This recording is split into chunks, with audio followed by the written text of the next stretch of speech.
The morning sun cast long shadows across the glass towers of downtown San Francisco as Richard Chun adjusted his tie one last time. At 52, he had built one of the biggest tech companies in the world, but today felt just like any other. Tuesday. His reflection in the elevator mirror showed a man who had everything: designer suit, expensive watch, and the kind of confidence that came from never having to check his bank account.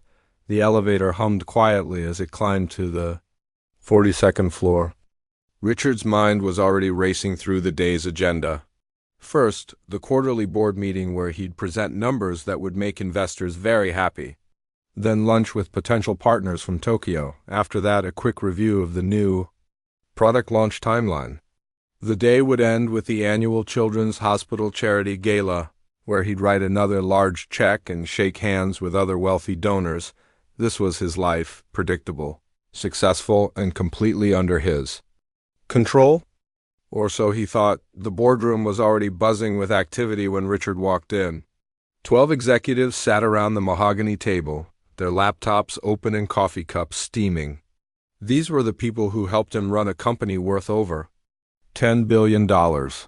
They managed thousands of employees, handled millions of customers, and made decisions that affected the entire tech industry.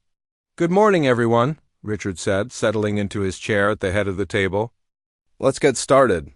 The next 2 hours flew by in a blur of charts, graphs, and profit margins. Revenue was up 23% from last year. Their new software had captured 30% of the market. The overseas expansion was ahead of schedule. Everything was going exactly as planned, but Richard's mind kept drifting to something his assistant had mentioned yesterday. There had been some issues with the background checks for new hires. The company that handled their security screening had made some mistakes. A few employees had been hired without proper verification. It seemed like a small problem, the kind of thing that happened in big companies all the time. "Sir, should we be concerned about the hiring irregularities?" asked Jennifer, the head of human resources. Richard waved his hand dismissively. "It's probably just paperwork issues. Our security team can handle it. Let's focus on the important stuff." Looking back, that moment would haunt him for months. The important stuff suddenly seemed very unimportant when your life was on the line. After the meeting, Richard returned to his corner office. Floor-to-ceiling windows offered a stunning view of the bay, but he barely noticed. His phone buzzed constantly with messages, emails, and calls from people who wanted his time, his money, or his approval. This was the price of success. Everyone always wanted something from you. His personal assistant knocked on the door. "Mr. Chun, I have some bad news. Tommy called in sick today. He won't be able to drive you to the gala tonight." Tommy had been Richard's driver for over 5 years. He knew all the routes, understood Richard's preferences, and could navigate through traffic like a race car driver. More importantly, Richard trusted him completely. "That's fine," Richard said, not looking up from his computer. "Just arrange." "For someone else, I already did." The company sent over a replacement driver. "His name is David Miller, and he's been with the driving service for about 6 months. He's waiting downstairs whenever you're ready." Richard nodded absently. He had learned long ago to delegate these kinds of details. That's what he paid people for, to handle the small stuff, so he could focus on the big picture. Another decision that would nearly cost him everything. The afternoon passed quickly. Richard reviewed contracts, approved budgets, and made the kind of decisions that affected hundreds of jobs and millions of dollars. He was good at this. He had built his entire career on making smart choices quickly and trusting his instincts. But sometimes even the smartest people make mistakes. Sometimes the details you ignore are the ones that matter most. As 6 o'clock approached, Richard gathered his things and headed for the elevator. The charity gala started at 7, and he hated being late. The Children's Hospital was one of his favorite causes. He had donated over $2 million to them over the past decade, helping to build a new wing and fund research programs. Tonight, he planned to announce another major donation. The local news would be there along with several photographers. It would be good publicity for the company and might inspire other wealthy donors to give more. Richard had learned that charity work was not just about helping people, it was also about building relationships and improving your public image. The elevator descended toward the underground garage. Richard's mind was already at the gala, thinking about who would be there and what business connections he might make. The mayor would be there, along with several city council members. The hospital's board of directors would want to thank him personally for his generosity. He stepped out of the elevator and walked toward the black sedan waiting in his reserved parking spot. The garage was quiet except for the hum of ventilation fans and the distant sound of traffic from the street above. A few other cars were scattered around the space, but most employees had left for the day. The driver was standing beside the car, dressed in a black suit and tie. He was younger than Tommy, maybe in his 30s, with short brown hair and sunglasses that seemed unnecessary in the dim garage lighting. Something about him felt different, but Richard couldn't put his finger on what it was. "Good evening, Mr. Chun," the driver said, opening the rear door. "I'm David. I'll be taking you to the gala tonight." Richard barely glanced at him. "Thank you. Do you know the way to the Fairmont Hotel?" "Yes, sir. I've already mapped out the route. Should take about 20 minutes with current traffic." Richard was about to get into the car when he heard something that made him pause. Footsteps echoing across the garage floor. Quick, light steps like someone running. He turned around but didn't see anyone. The garage suddenly felt very quiet, too quiet. In all his years of working in this building, Richard had never really paid attention to how isolated the parking garage was. How easy it would be for something to happen down here, away from cameras and witnesses. He shook off the feeling. This was just pre-event nerves. He always got a little anxious before big public appearances. It was completely normal. Richard put one hand on the car door, ready to slide into the back seat. The leather interior looked comfortable, and he was looking forward to reviewing his speech notes during the drive. He had prepared some remarks about the importance of supporting children's health care and the responsibility of successful businesses to give back to their communities, but as he was about to get in, something made him stop. A voice, young and desperate, cutting through the silence of the garage like a knife. "Don't get in the car!" Richard froze, his hand still on the door handle. The voice belonged to a child, and it was filled with pure terror. Not the kind of fear that comes from a scraped knee or a scary movie, but the deep, gut-wrenching panic that comes from seeing real danger. He turned around slowly, his heart beginning to race. Somewhere in the shadows of the garage, a child was trying to warn him about something. But what could a kid possibly know about his car, his driver, or his plans for the evening? Richard's success had come from trusting his instincts, from paying attention to details that others missed. Right. Now every instinct he had was screaming that something was very, very wrong. The voice echoed through the garage again, more desperate this time. "Please, sir, don't get in that car!" Richard's head snapped toward the sound. From behind a concrete pillar, a small figure emerged. It was a boy, maybe 10 or 11 years old, wearing a school uniform that had seen better days. His face was flushed from running, and his eyes were wide with panic. The kid looked like he had just seen a ghost. "Hey there," Richard said, trying to keep his voice calm. "What's wrong? Are you lost?" The boy shook his head frantically. "You can't get in that car, mister. Something bad is going to happen. I heard him talking on the phone upstairs." Richard glanced back at the driver, who was still standing by the open car door. David's expression hadn't changed, but something in his posture seemed more tense now. The sunglasses made it impossible to read his eyes. "What did you hear?" Richard asked the boy, taking a step away from the car. The child's words came out in a rush. "I was waiting for my mom.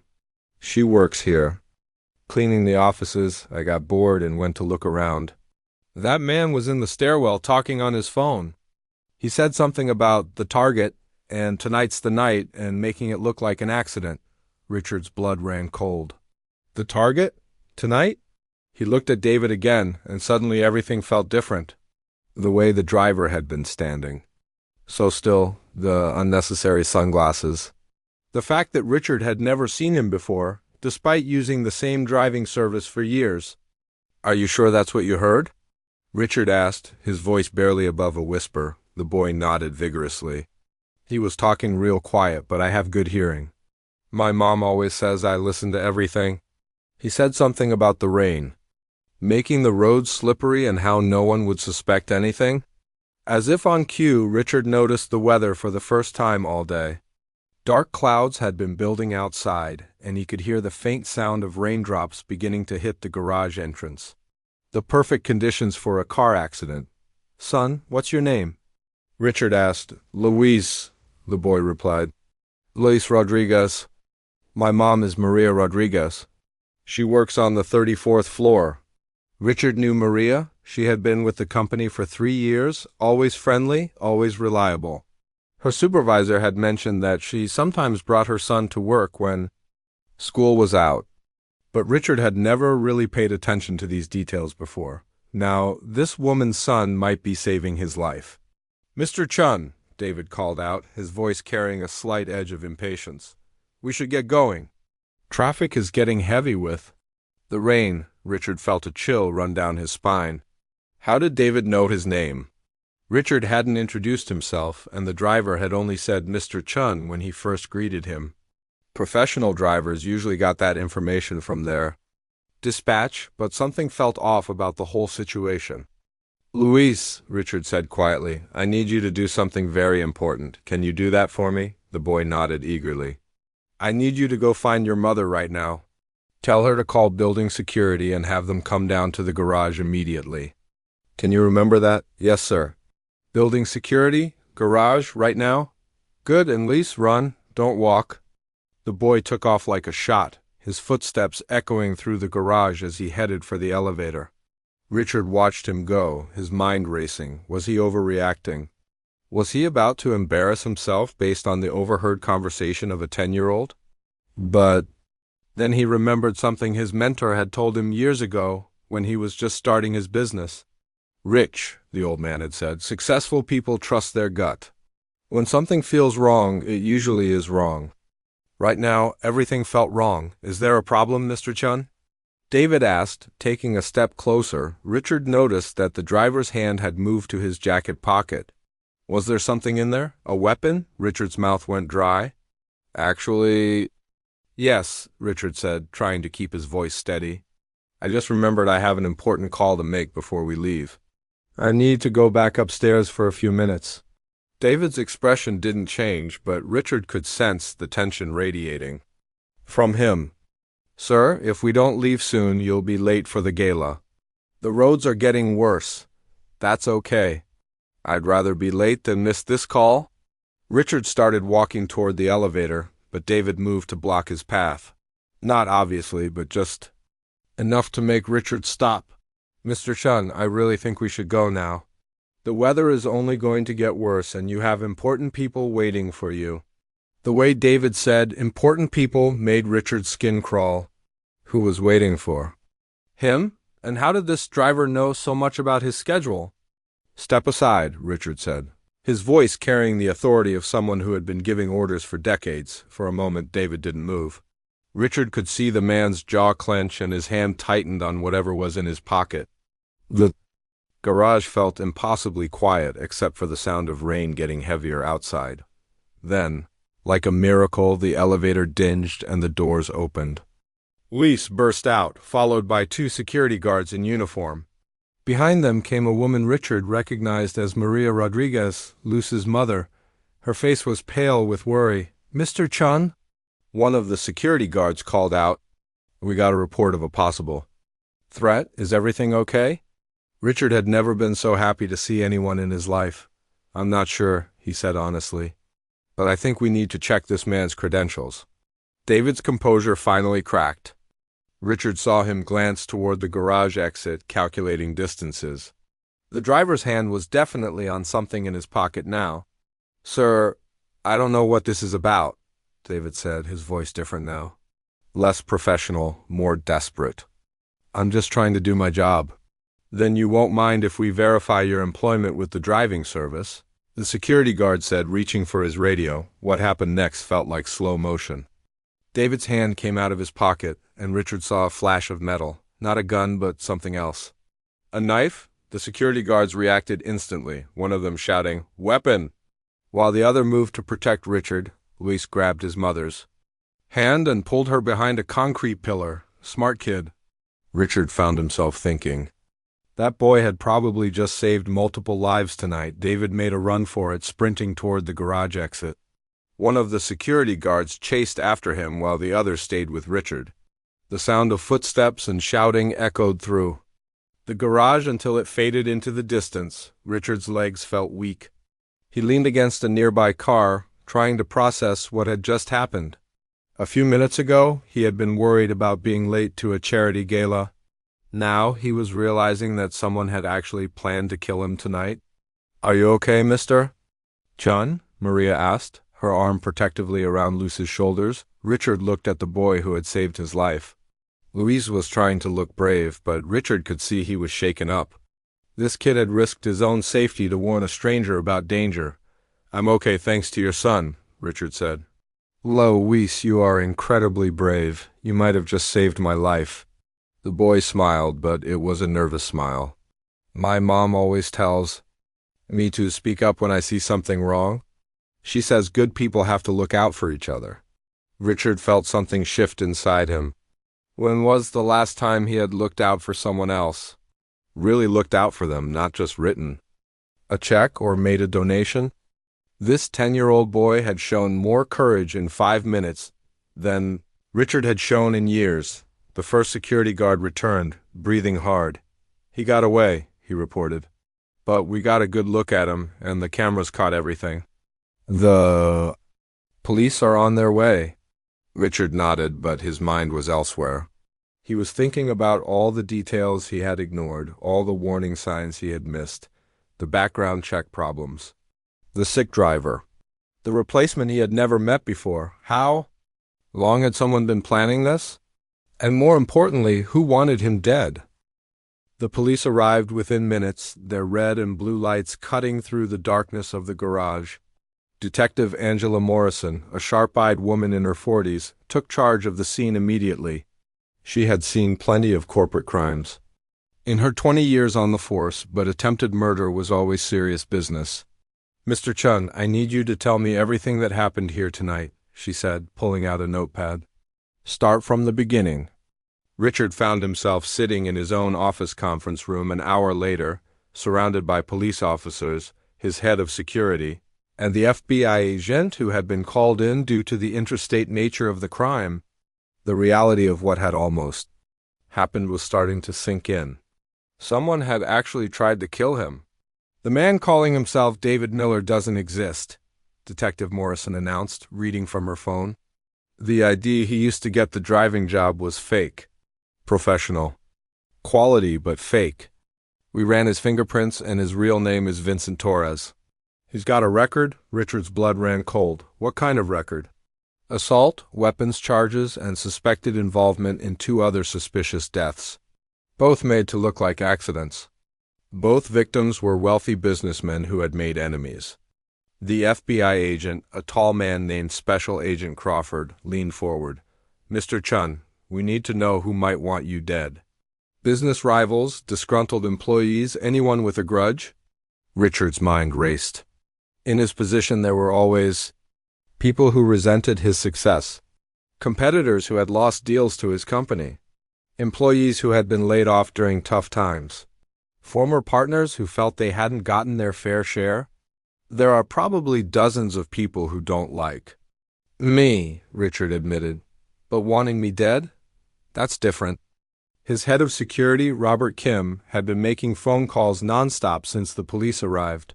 Now he looked up from his laptop with a grim expression. "Sir, we've got a problem, a big one. I just got off the phone with the driving service. They never sent anyone named David Miller or Vincent Torres. In fact, they never got a call about Tommy being sick." Richard felt the room spin slightly. "What do you mean?" "Tommy wasn't sick, sir. I just spoke to him at home. He said he got a call this afternoon from someone claiming to be your assistant, telling him his services weren't needed tonight. He thought it was strange, but he figured you had changed your plans." The pieces were falling into place, and Richard didn't like the picture they were forming. This wasn't a random attack. Someone had planned this carefully, knowing his schedule, his usual driver, his routines. "Robert, I need you to pull all the employment records from the last 6 months," Richard said. "Every new hire, every contractor, every temporary worker." Someone on the inside had to provide information about my schedule. Detective Morrison nodded approvingly. "That's exactly what we need, Mr. Chun, who has access to your calendar." Richard thought about it. His assistant, of course. His security team. The executive team who scheduled meetings with him. The facilities manager who arranged his parking space.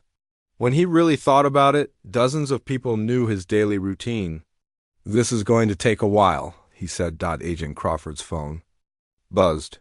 He answered it, walking to the far corner of the room.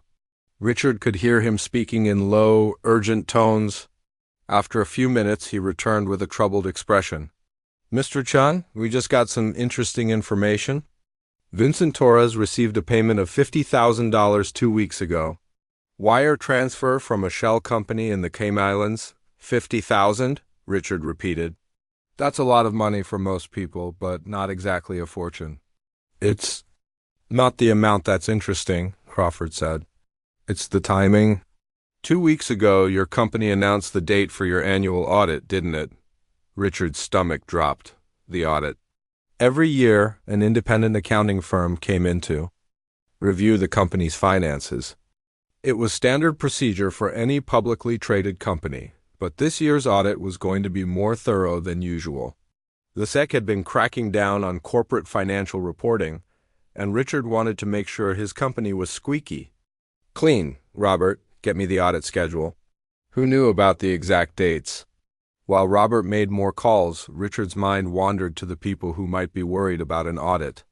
Most of his employees had nothing to hide, but there were always a few who cut corners or bent rules. Usually it was small stuff. Expense account abuse, inflated travel costs, minor policy violations, but $50,000 suggested something much bigger. "Sir," Robert said, hanging up his phone, "I've got the audit information."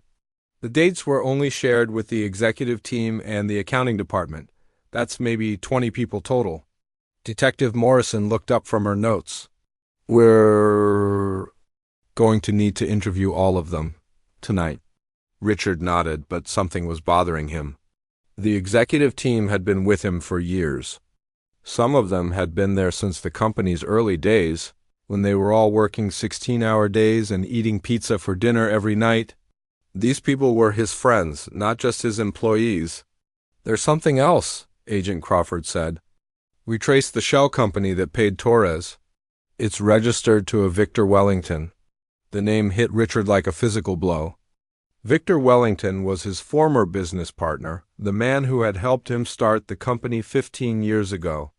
They had been college roommates, best friends, and eventually business partners. Victor had been the best man at Richard's wedding. "That's impossible," Richard said. "Victor left the company 5 years ago. We bought out his share. He's been running his own consulting firm in Seattle. When was the last time you spoke to him?" Detective Morrison asked. Richard had to think about. Maybe 6 months ago? He called to congratulate me on the company's latest earnings report. We talked for maybe 10 minutes. It was friendly.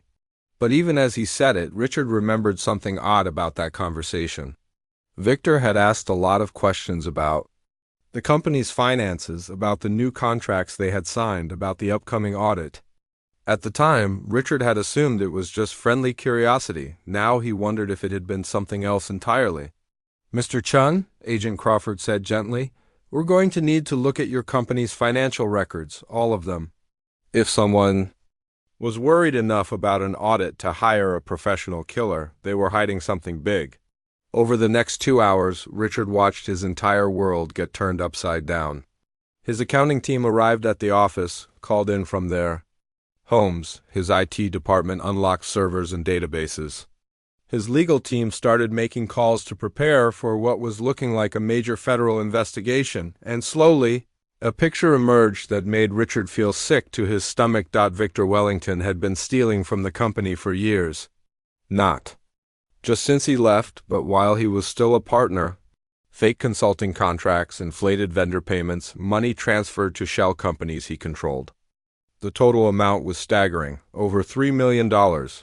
How did he do it?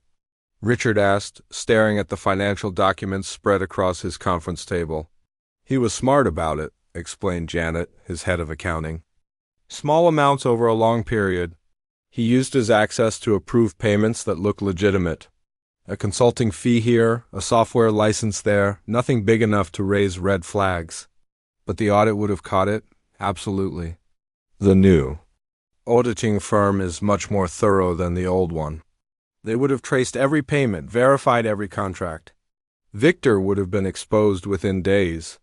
Richard felt a mix of betrayal and rage unlike anything he had ever experienced. Victor had been like a brother to him. They had built this company together, shared dreams and struggles and success. And all the time, Victor had been stealing. From him, there's more, Detective Morrison said, looking up from her phone. We just got word from Seattle. Victor Wellington hasn't been seen at his office in 3 days. His secretary says he told her he was going on a business trip, but she doesn't know where. Richard realized that his former best friend was now a fugitive, a man who had tried to have him killed rather than face the consequences of his crimes. We'll find him, Agent Crawford assured him. But right now, we need to focus on your safety. If Victor is desperate enough to hire one assassin, he might hire another. The thought hadn't occurred to Richard before, but now it terrified him. Was this over, or was it just the beginning? As the investigators continued their work, Richard found himself thinking about Les Rodriguez, the boy who had saved his life. Without Luce's quick thinking and courage, Richard would be dead right now. He would never have known about Victor's betrayal, never have had the chance to see justice done. A 10-year-old boy had been braver and more observant than all of Richard's expensive security systems combined. It was a humbling thought, and one that would change everything about how Richard viewed success, loyalty, and the people he had been too busy to notice. The call came at 3 a.m. Richard had been staring at the ceiling of his bedroom for hours, unable to sleep, when his phone rang. It was Agent Crawford. We got him, Crawford said without preamble. Victor Wellington was arrested. An hour ago at SeaTac Airport. He was trying to catch a flight to Brazil. Richard sat up in bed, his heart pounding. Brazil? Does that mean he was planning to disappear forever? Looks like it. He had a fake passport, over $200,000 in cash, and a one-way ticket. If he had made it onto that plane, we might never have seen him again. The relief Richard felt was overwhelming. For the past week, he had been living with bodyguards, unable to go anywhere without wondering if another assassin was watching him. He had barely slept, barely eaten, and had been jumping at every unexpected sound. What happens now? Richard asked. Now we build the case. And Mr. Chun, you're going to want to hear what Victor told us when we arrested him. 2 hours later, Richard was back in the same conference room where this nightmare had begun. This time, Agent Crawford had a thick folder of documents and a recording device. Victor Wellington confessed to everything, Crawford said, pressing play on the recorder. He knows he's facing federal charges for embezzlement, conspiracy to commit murder, and wire fraud. His lawyer advised him to cooperate fully. Victor's voice filled the room, and Richard felt his stomach clench. It was the same voice he had heard thousands of times over the years, the voice of his college roommate and former best friend. But now it sounded different, defeated, desperate, and full of regret. I never meant for it to go this far, Victor's recorded voice said. It started small, just borrowing money from the company when I was having personal financial problems. I always planned to pay it back. Richard closed his eyes, remembering those early days. Victor had been going through a messy divorce around the time the stealing started. His ex-wife had demanded huge alimony payments, and Victor had been struggling to maintain his lifestyle while paying her and supporting his 2 kids. But it got easier each time, Victor continued on the recording. The company was growing so fast, and Richard was so focused on the big picture that he never looked at the small details. I told myself I was just taking my fair share, that I had helped build this company too. Richard felt a mix of anger and sadness. Victor had been struggling and Richard had been too busy to notice.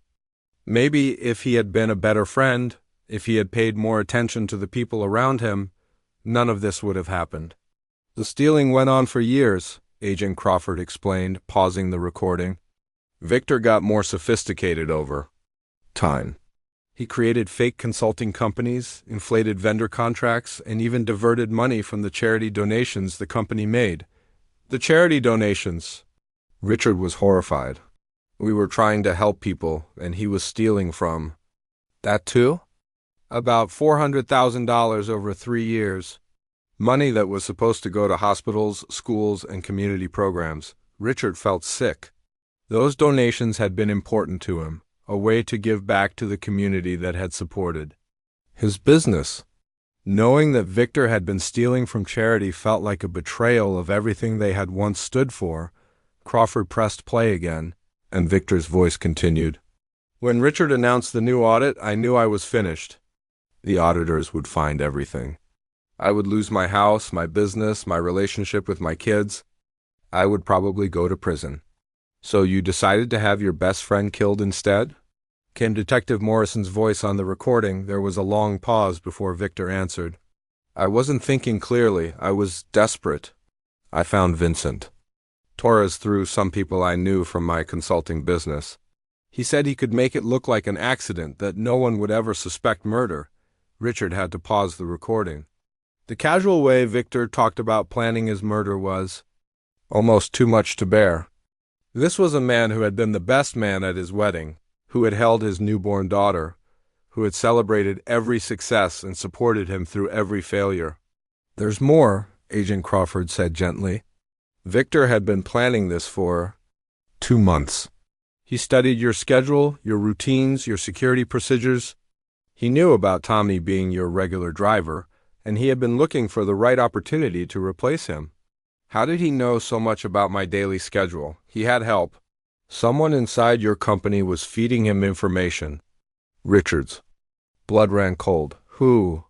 Patricia Walsh, your former assistant from 3 years ago? She had been laid off during the company restructuring, and she blamed you personally for her financial problems. Victor approached her 6 months ago and offered her money for information about your schedule and security procedures. Richard remembered Patricia. She had been a good assistant, but when the company had to cut costs, her position had been eliminated. He had felt bad about letting her go, but it had been a business decision. Now he learned that she had been helping someone try to kill him. Patricia provided Victor with copies of your calendar, information about your bodyguard's schedules, and details about your usual routes to and from work. She even helped him identify the perfect night for the attack, the night of the charity gala. Richard realized that Victor had chosen that specific event because he knew Richard would be focused on his speech and the publicity, not on potential dangers. We arrested Patricia yesterday, Crawford continued. She broke down and confessed immediately. She said she never thought Victor would actually go through with it. She thought he was just trying to embarrass you or cause some kind of business problem. Richard shook his head. Even if that were true, she was still willing to help him hurt me. The recording continued, and Richard listened to Victor describe the murder plan in detail. Torres was supposed to cause a car accident on the way to the gala, using the rainy weather as cover. It would have looked like Richard had been the victim of poor road conditions and driver error. The plan almost worked, Victor said on the recording. If it hadn't been for that kid in the garage, Richard would be dead, and I would have gotten away with everything. That kid, Luis Rodriguez.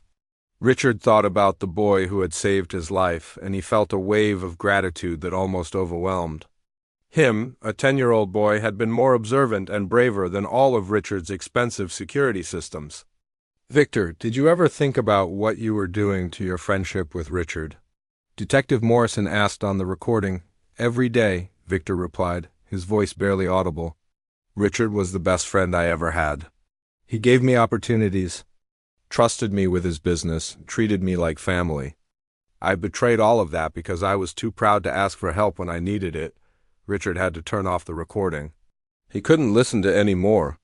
The man he had trusted most in the world had been willing to kill him rather than admit he had made mistakes. What will happen to him? Richard asked. Federal prison, probably 15 to 20 years. Patricia will get 5 to 7 years for conspiracy. Vincent Torres is looking at life in prison. This wasn't his first murder for hire. Richard nodded, but he felt no satisfaction in knowing that Victor would be punished. His former friends.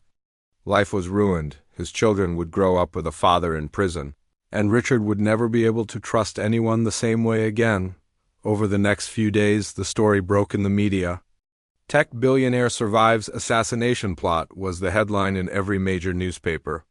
Richard's company stock actually went up, as investors saw the failed murder attempt as proof that Richard was a valuable leader, but Richard didn't feel valuable. He felt foolish and blind. He had missed so many warning signs, ignored so many red flags.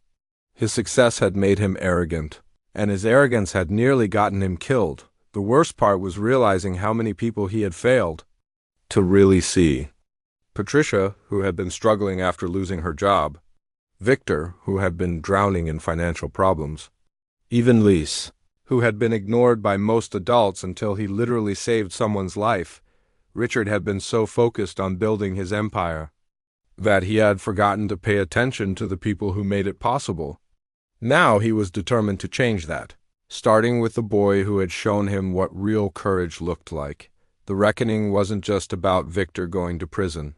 It was about Richard recognizing that his greatest failure hadn't been business-related at all. It had been human. 6 months after the night that changed everything, Richard stood outside a small apartment building in the Mission District of San Francisco. He had been here twice before, but today felt different.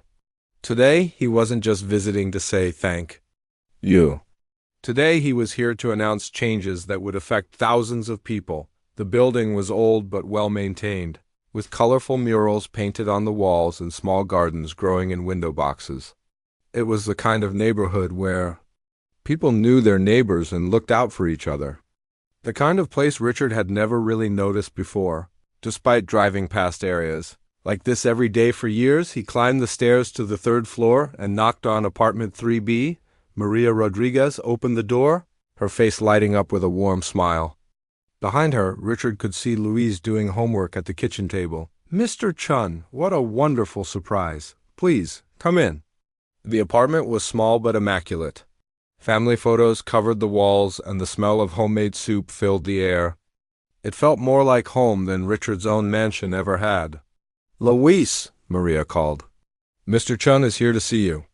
The boy looked up from his math homework, his face breaking into a grin.